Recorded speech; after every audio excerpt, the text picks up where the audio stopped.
Donc cette fois, nous allons voir comment créer un perso pour un jeu troisième personne. Donc la première chose à faire, c'est de créer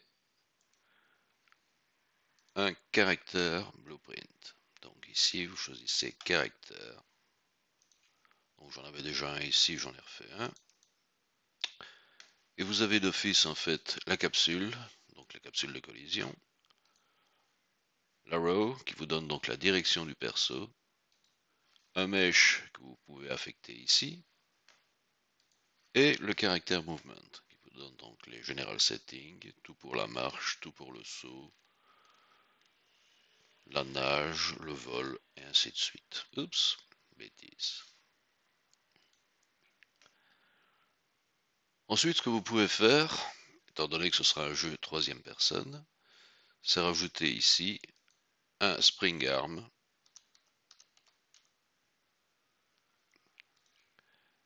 et au spring arm, vous rajoutez une caméra.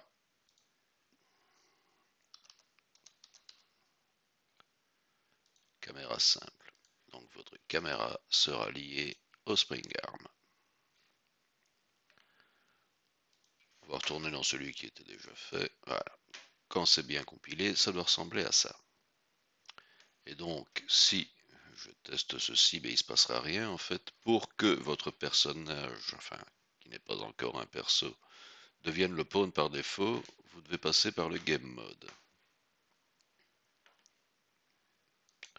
Je ne sais pas où je l'ai mis. Voilà, faire personne game mode. Et donc, dans votre game mode en question, vous avez ici Default Pawn Class. Et donc, dans mon cas, j'ai mis perso, qui est donc celui que j'ai créé et qui se trouve ici. À partir de là, si vous faites play, voilà, vous avez donc uniquement la capsule parce que vous n'avez rien pour le moment. Et si vous rajoutez les instructions que l'on va mettre bientôt, vous pouvez vous balader où vous voulez, gauche, droite ou autre. Donc si je vais dans mon perso, et si on va dans l'event graph, ben, j'ai toute une série de choses ici. On va faire un peu plus de place, qui permet d'avancer, reculer, mouvement gauche-droite, le jump et autres. Et on remarque qu'à chaque fois, vous avez des events, input axis move right, input axis move forward, input axis turn, lookup. Ces input axis, on les a vus la fois passée, on va y retourner. Dans Project Settings, Input, là vous avez les action mapping, c'est-à-dire les actions qui ne se produisent qu'une fois lorsque vous faites une action, donc spacebar ou autre. Et vous avez tout ce qui est axis mapping, qui sont ici. Donc pour en créer un, il suffit de cliquer sur plus. Et ensuite, vous choisissez en fait quelle touche ou quelle touche d'autres appareils, par exemple ici je l'Oculus Go, le Vive et autres, permet d'actionner en fait cette action. Et donc pour le move forward, perso, j'utilise les flèches up et down. Juste un changement pour le down, c'est que je mets le scale à -1. Donc up scale 1, down scale -1. Move right, j'utilise right et left. Pareil, right scale 1, left scale -1.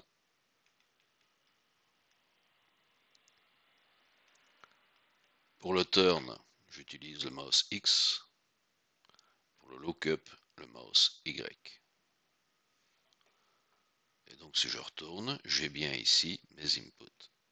Donc pour les appeler, à partir du moment où vous avez paramétré dans Project Settings, il suffit de taper et vous tapez move. C'est quoi encore? Forward, si je me souviens bien. Voilà, vous avez ici l'event move forward qui est le même que celui-là. Alors, pour avancer, reculer, donc vous avez votre event. Ce qu'il nous faut en fait, c'est la direction dans laquelle va le perso.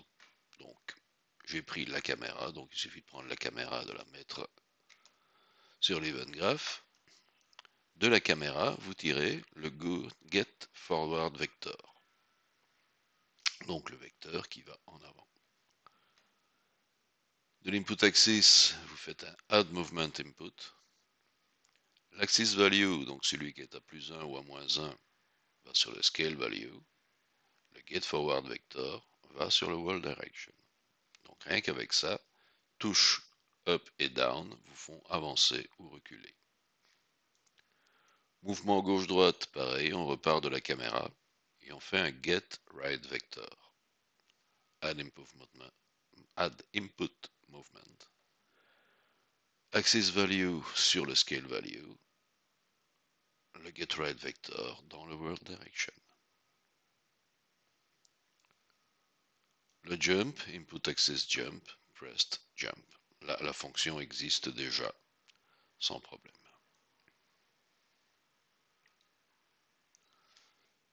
Passons aux rotations. Donc ici, vous avez input axis turn, add control yaw input. Tourner autour de l'axe, input axis lookup, add control pitch. Et donc là, juste un petit rappel. Donc le yaw tourne autour de l'axe Z, le pitch tourne autour de l'axe Y, le roll tourne autour de l'axe X. Donc ici, input axis turn, contrôle yaw input. Donc très simple. Ce qu'on peut faire aussi, c'est ajouter dans le spring arm use pound control rotation. Donc on va le chercher. Le voilà ici, camera setting, use pound control rotation, vous devez le cocher. Dans le caractère movement, vous devez cocher orient rotation to movement. Donc ici, si je fais orient, on l'a ici, orient rotation to movement. Cocher aussi, sinon ça ne marche pas. On peut aussi ajouter du lag, donc ce qui permet en fait d'avoir la caméra qui va laguer un peu par rapport au mouvement du personnage. Ça c'est dans le spring arm. Tapez lag ici et vous avez ici tous les paramètres qui vont permettre de donner du lag. Et donc si, hop, CTRL save, je retourne dans mon perso et je fais play. Donc si je clique droit de ma souris, haut, bas, donc là c'est l'axe Y, où je tourne autour, là c'est l'axe Z. Et en même temps, puisque j'ai fait orienter le mouvement, dès que j'ai tourné et que j'appuie sur ma flèche du haut, je pars dans la direction dans laquelle je suis orienté.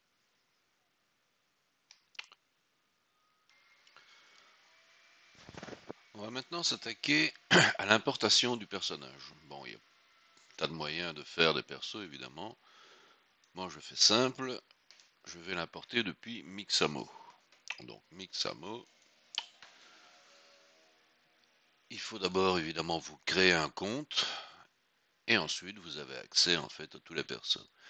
Donc, on peut soit loader, soit vous pouvez aussi, si vous avez créé un personnage en 3D, faire un upload. Et lui va vous créer en fait le squelette qui va aller avec, et à partir de là, vous pourrez lui affecter les animations. Donc, on sélectionne d'abord un caractère. Vous en avez un paquet. Lorsque vous avez le perso, vous pouvez chercher après des animations. Et donc là, vous avez une barre de recherche suivant ce que vous voulez taper. Donc si je tape un walk simplement,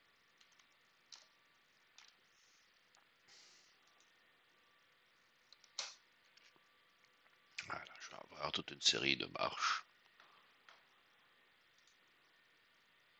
Et voilà votre perso. Alors une chose bien à savoir ici, à ne pas oublier, c'est que vous allez affecter en fait les déplacements vous-même. Donc ce que vous voulez, c'est juste avoir l'animation de la marche, mais ne pas qu'il se déplace. Et donc vous cochez In Place. Et là, il va marcher sur place et c'est vous qui affecterez le déplacement. Lorsque vous avez fait ça, tout ce qu'il suffit de faire, c'est un download.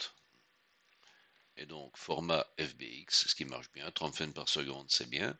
Whiskin, étant donné qu'ici vous êtes sur les animations, donc il va télécharger l'animation avec le skin du caractère. Tout ce que vous pouvez faire, c'est download. Maintenant, lorsque vous allez loader d'autres animations, donc le saut, la course ou que sais-je encore, ici vous faites without skin. Donc je ne vais pas le loader étant donné que moi j'en ai déjà un. Et on va retourner sur Unreal. Et donc lorsque vous le loadez, vous allez créer un dossier. Donc ici j'ai un dossier mannequin dans lequel j'ai mon caractère, mesh, matériel, texture. Et donc vous avez le squelette. Mauvaise page encore. Hops, voilà, que vous avez donc ici le skeleton. Si ce n'est que ce n'est pas le bon, ça n'est pas Brian. Donc je retourne dans mon héros, voilà, que j'ai ici. Et là, j'ai bien le skeleton de Brian, donc dans lequel vous avez en fait tous les os que vous pouvez modifier évidemment. Le mesh, dans lequel vous avez les matériaux, les LOD et autres. Les animations que vous n'avez pas encore.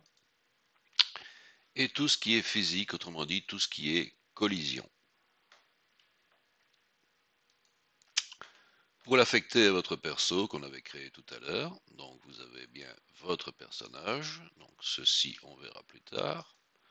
Donc on avait bien ça. Tout ce que vous avez à faire, c'est dans Mesh, lui affecter le skeletal mesh que vous venez de loader. À partir de là, normalement, voilà, vous avez Brian. Et personnellement, j'ai déjà affecté les animations, donc vous les avez ici.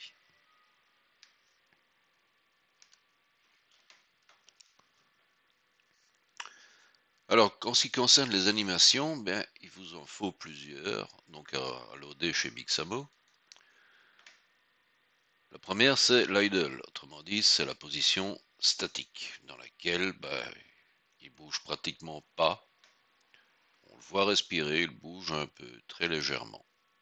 Ça, c'est la première. Donc, quand il ne bougera pas, il doit être dans cette situation.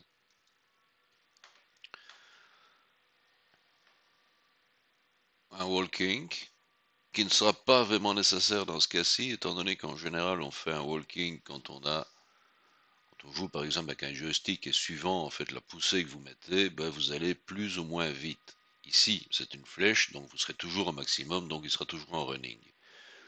Ceci dit, on peut très bien passer avec une touche intermédiaire de walking à running, pourquoi pas. Donc le walking et le running. Bien toujours faire gaffe qu'il doit être sur place. Quand on a fait ça, on va affecter toutes ces animations à ce qu'on appelle un blend space 1D. Donc ici, animation, et là vous avez blend space 1D. Blend space 1D, j'en ai déjà un qui est ici que j'ai appelé idle run, qui est donc un blend space 1D. Ce qu'on va faire là-dedans, c'est suivant l'axe horizontal qui représentera la vitesse, donc pas oublier de le nommer, axe horizontal name, je l'ai appelé vitesse, on va les mettre en fait différentes keyframes, et donc ici j'ai l'idle, donc j'ai été piqué ici, il suffit de le prendre et de le glisser. Là j'ai le walk, qui est ici, donc je l'ai glissé là, et ici j'ai le run. Donc suivant la vitesse que vous affectez, donc ici vitesse 33, vitesse 100, vitesse 0, il sera soit en idle, soit en walk, soit en run. Donc démo, idle, walk et run. Remarquerez que j'ai fait une erreur sur le walk, c'est que je n'ai pas coché la case in place. Et donc, il se déplace. Donc il ne faut pas, c'est une erreur. Par contre, en run, il est bien sur place. En idle, forcément aussi. Donc j'ai à partir de idle, running et walking créé un idle run avec un axe horizontal qui s'appelle vitesse. Alors maintenant qu'on a le Blend Space 1D, on va créer un Animation Blueprint qui va permettre de faire le lien entre les différentes animations. Et c'est lui qu'on va affecter finalement au personnage. Donc, dans Animation, on crée un Animation, oups, revient ici, voilà, Animation Blueprint. Chose qu'il faut bien faire, c'est choisir le squelette auquel vous allez affecter cet Animation Blueprint. Donc ici, j'en ai toute une série. En fait, mon perso qui est là s'appelle CH01 non PBR et autres. Donc je sélectionne le squelette et on fait OK. Et vous avez ici mon New Animation Blueprint. J'en ai un qui est déjà fait, on va commencer par celui-ci. Au départ, vous avez ça, c'est-à-dire rien du tout. Première chose que vous devez faire, c'est créer un New State Machine.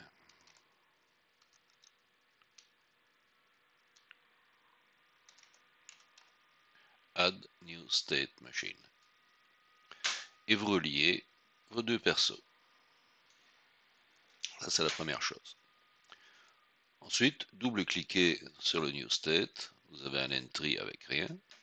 Et à ceci, vous allez raccorder le Blend Space 1D que vous avez créé. Chez moi, en fait, il s'appelle Hide and Run. Donc, c'est le seul qui est en jaune, en fait. Hide and Run, flèche sur le bord.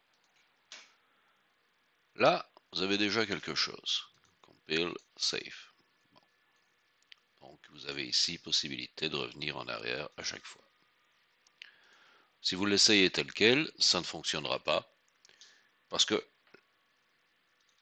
votre idle run qui est ici fonctionne sur une variable vitesse qui était donc l'axe horizontal. Or ici, il n'y a rien qui récupère sa vitesse. Donc il va falloir la récupérer. Ça, on le récupère ici dans l'Event Graph. Pour ça, je vais passer sur celui qui existe déjà. Perso Anim Blueprint. Voilà. Donc, vous aviez ici Update Animation, Target Point Owner, duquel je vais récupérer sa vitesse. Et duquel je vais récupérer une longueur de vecteur. Je crée une variable que j'ai appelée ici newVar0 en fait, par fainéantise, j'aurais bien fait de l'appeler vitesse. Blueprint Animation, je fais un set de cette vitesse qui vient d'où en fait? Qui vient de la longueur du vecteur. Pour le moment, on va en rester là. Set fall, break vector et autres, c'est uniquement pour le jump. Donc tout ce que vous avez actuellement, c'est getPowerLoader, duquel je récupère sa vitesse, duquel je récupère un vecteur vector length que j'attribue à newVar0. Si je repasse dans le New Animation Blueprint que je viens de faire, donc j'ai Entry Idle Run. Si je double-clique sur Idle Run, j'ai Idle Run avec ma variable vitesse qui n'est toujours pas affectée actuellement, elle est à 0. Et j'ai directement l'output Animation Pause. Donc la variable, si je reviens dans celui qui est déjà fait, voilà, à la variable vitesse, qu'est-ce que je vais affecter? Je vais affecter le newVar0 que j'ai créé ici et que j'ai seté dans l'Event Graph.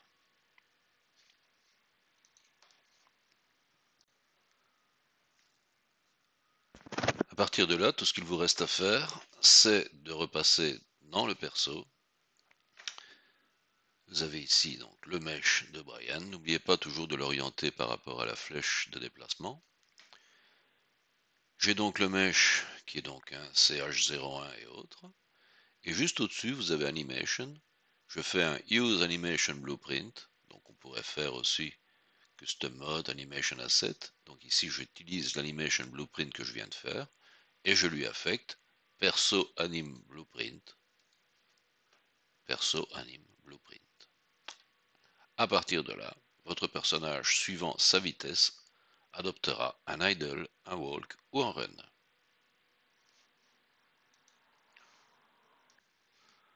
On va maintenant s'occuper des animations de saut.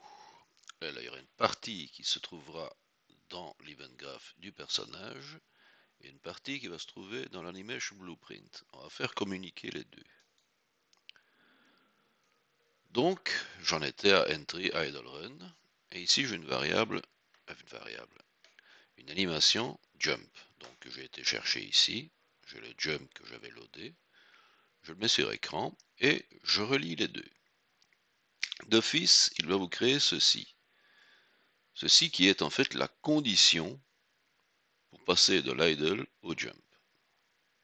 Pour ça, en fait, j'ai créé, voilà,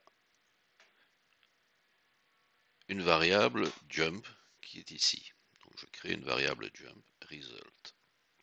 Quand cette variable est true, je peux faire la transition de idle à jump. Donc, une variable jump. Et cette variable jump, je vais la setter à partir du blueprint de mon perso. Donc, on avait ici, souvenez-vous, sauter, input action jump, le jump en question. Quand j'ai cette action, je vais faire un cast to animation blueprint. Donc, l'animation blueprint, c'est celle-ci. Pour faire ça, en fait, je pars du mesh, donc le mesh que je mets ici. Du mesh, je récupère l'animation instance. À partir de là, je fais un cast sur perso anim blueprint, qui est donc le nom de mon animation blueprint. As perso anim blueprint, je fais un promote et je fais un set sur la variable jump qui se trouve dans l'animation blueprint. Donc, on va rétrécir ça. Si je saute, on fait un cast, animation blueprint, je mets la variable à true, event on landed, donc ça il existe directement dans le code en fait. Je refais un cast exactement de la même façon, as animation blueprint, jump à false. Donc, ceci passera à true ou false, commandé par le blueprint de mon personnage. Et donc là, je peux sauter.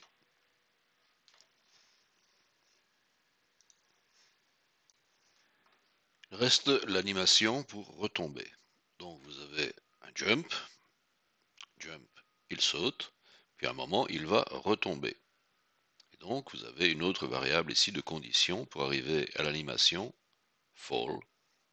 Donc j'ai ici un falling idle que je remets ici. Donc une condition pour passer de l'un à l'autre. Une variable que je crée ici, donc toujours une booléenne. Est-ce qu'il tombe? Celle-là, je vais la créer directement à partir de l'event graph de l'animation blueprint. C'est-à-dire, je vais récupérer le vecteur de sortie de getVelocity, donc ici c'est un jaune, c'est bien un vecteur en x, y, z. Je fais un break vector, la seule chose qui m'intéresse c'est le z. Et je mets une condition en fait, est-ce que z est inférieur à 0? S'il est inférieur à 0 en vertical, c'est qu'il tombe. Si ceci est true, fall devient true. Et donc, celle-ci devient true, il peut donc tomber. Maintenant, il peut aussi tomber non pas après un jump, mais juste parce qu'il tombe d'une falaise, par exemple.